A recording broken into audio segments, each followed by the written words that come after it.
large numbers, particularly in the rural parts of Chhapra. The polling booths are chock-a-block with people, with large queues, which are becoming larger as the day progresses. Let's quickly take a look at the figures, the latest figures, voter turnout in Bihar overall, as well as the different regions, the constituencies where people are coming out to vote. Medha is joining me from the newsroom.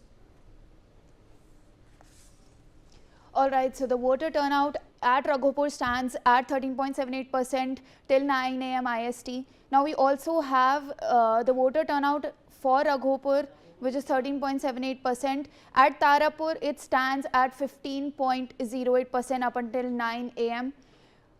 The voter turnout at Patna Sahib is 10.61% as of 9 a.m. We also have the voter turnout for Ali Nagar, which stands at 12.57% up until 9 a.m. At Lakhisarai, the voter turnout stands at 13.39% up until 9 a.m. Indian Standard Time. At Siwan, it stands at 12.56% till 9 a.m. Indian Standard Time. Now, we also have the voter turnout at Mahua, which is at 14.49%. Moving on, the voter turnout at Raghunathpur stands at 12.92%. The voter turnout at Darbhanga stands at 11.52%. The voter turnout at Harnaut stands at 13.05%. The voter turnout at Hasanpur stands at 13.43%.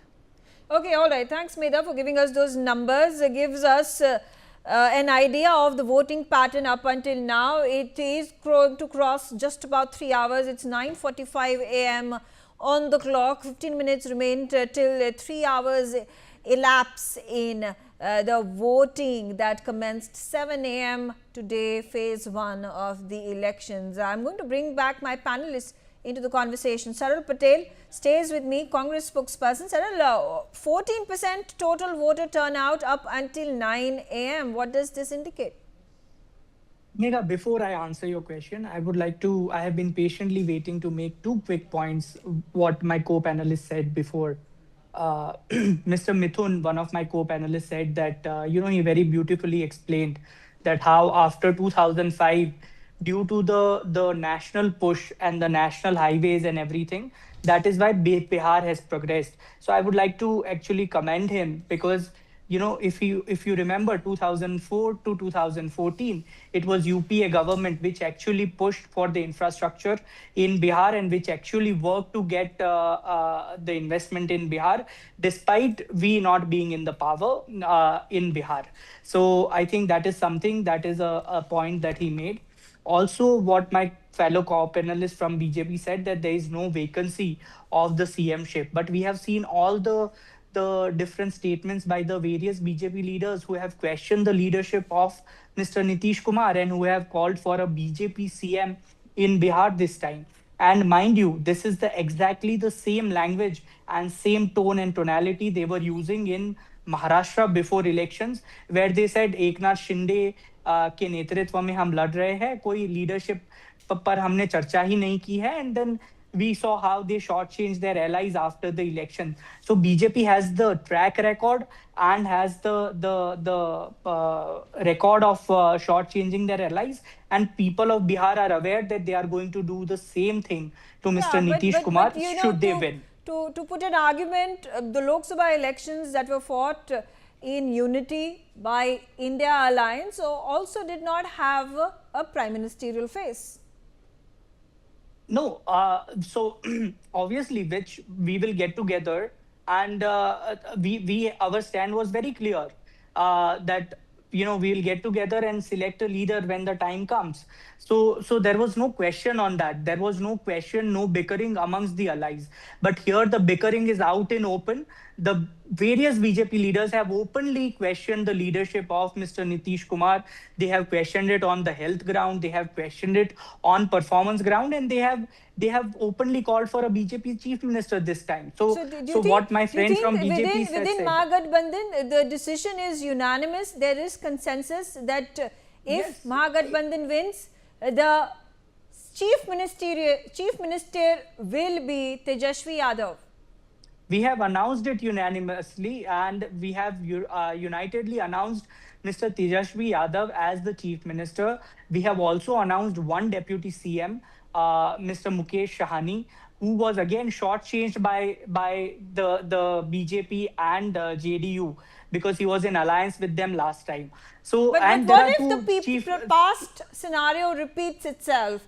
What if, the votes and the seats with the Mahagathbandhan are enough to build a majority, but only with the support of the JDU? This happened in the past, and there was a Mahagathbandhan government for a period of 17 months, and it was not Tejashwi Yadav, it was Nitish Kumar who was the Chief Minister.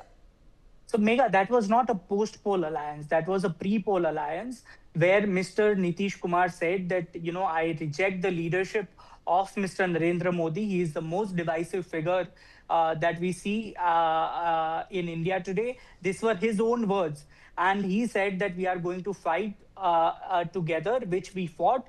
And mind you, RJD was the single largest party, but they stood by their words and made Nitish Kumarji Chief Minister. So our words mean something to us, and our words are clear that no matter what, Tejasvi Yadavji will be the Chief Minister. No party will go back on those words. But again, keeping in mind, if Nitish Kumar and JDU has a decisive number of seats, he may be the kingmaker. Could be the kingmaker. Is there a possibility that Nitish is then picked as the Chief Minister because of the heft he may have in the number of seats he brings on the table to build an absolute majority? Megha, in democracy, the kingmakers are the people, and whom the people choose, they will have the numbers. And if our Gathbandhan is the single largest Gathbandhan, and RJD by sheer number of votes, by sheer number of seats they are contesting, I'm confident that they will be single largest party. Okay. And I have no doubt that we are forming government. There may be scenarios where after getting the numbers on the result day, some MPs, some MLAs from here and there may actually jump towards the Gathbandhan, but there is no question of choosing anyone else. We have announced our leadership, all right. And we are contesting elections. The decision is unanimous as per the Congress and the Mahagathbandhan alliance. Quickly coming to you, Manish Baryars, BJP spokesperson. Again, I would want to discuss more about the 14% voter turnout. Last time around 2020, the total voter turnout after it was calculated, the phases in which polling took place was about 52%. And that has been the trend over the past several elections, assembly elections that have taken place. 14% within a span of 3 hours. Is this indicative, and what is it indicative of?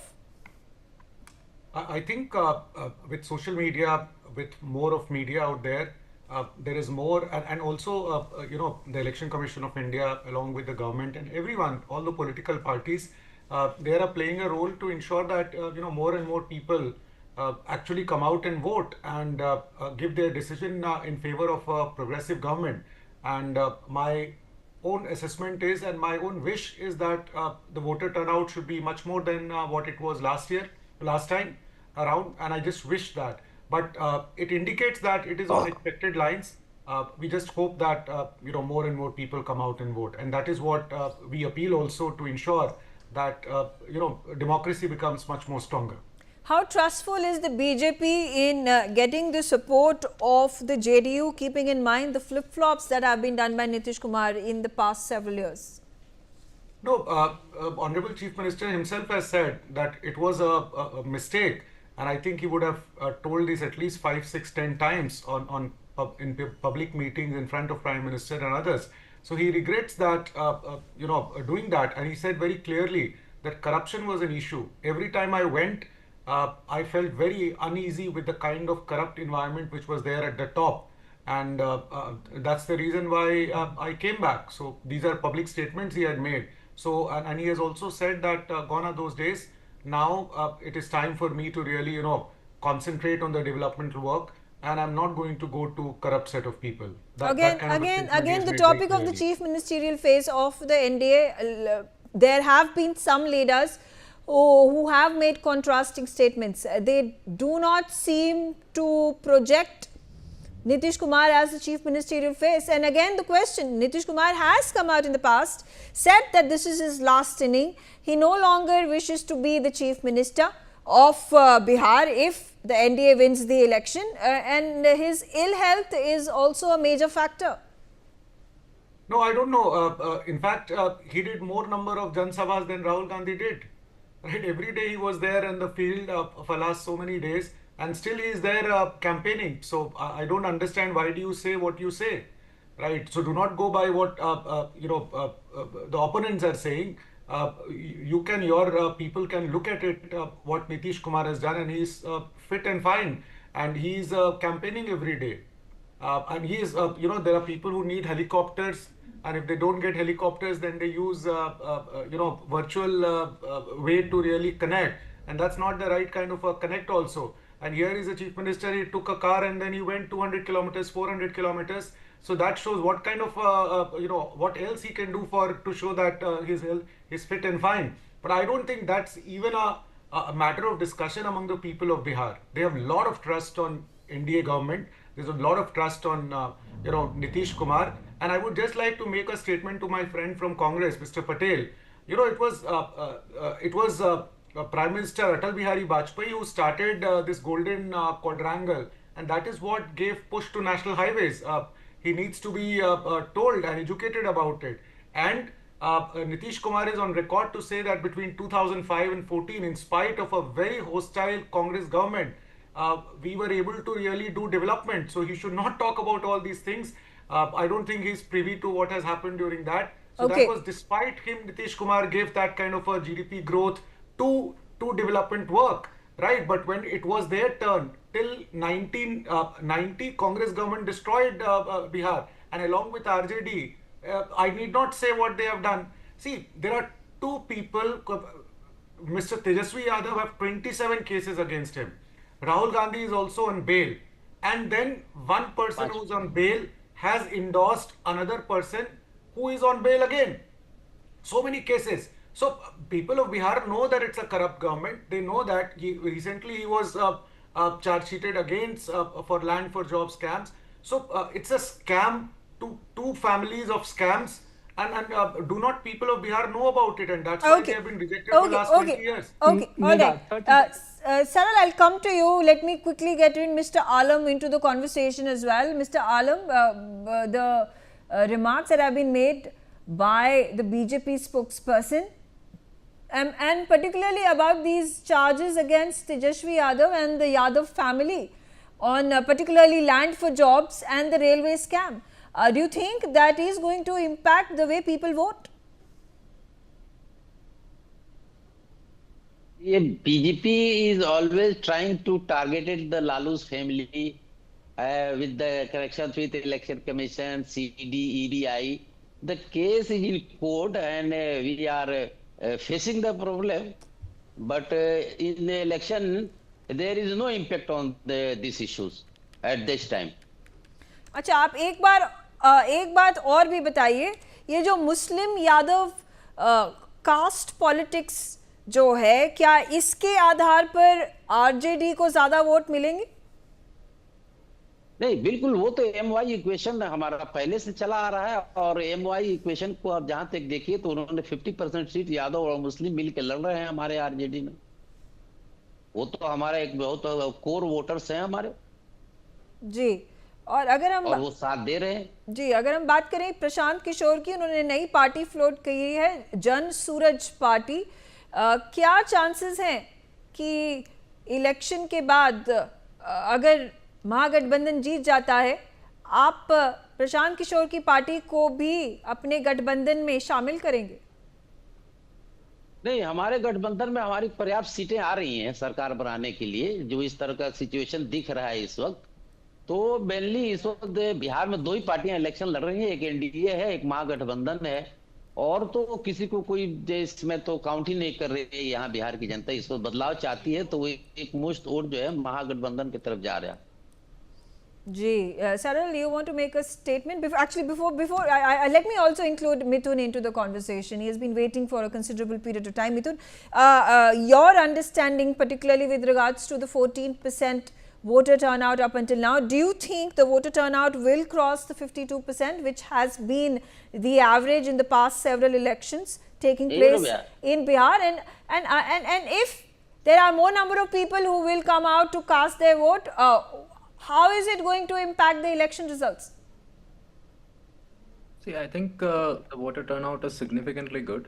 But before I answer that, I would like to, comment on what the Congress spokesperson was saying.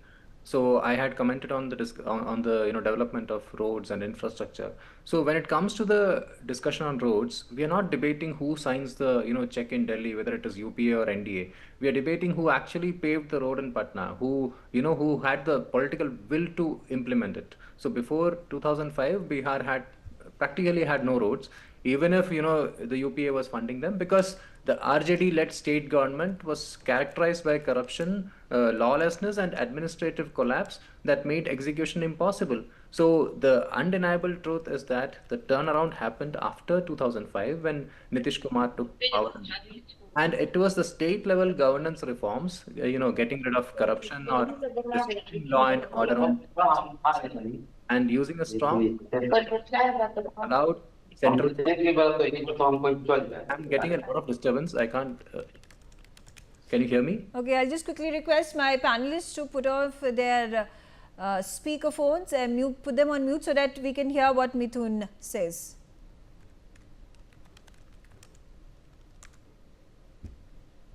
Okay, I will have to interrupt you, Mithun.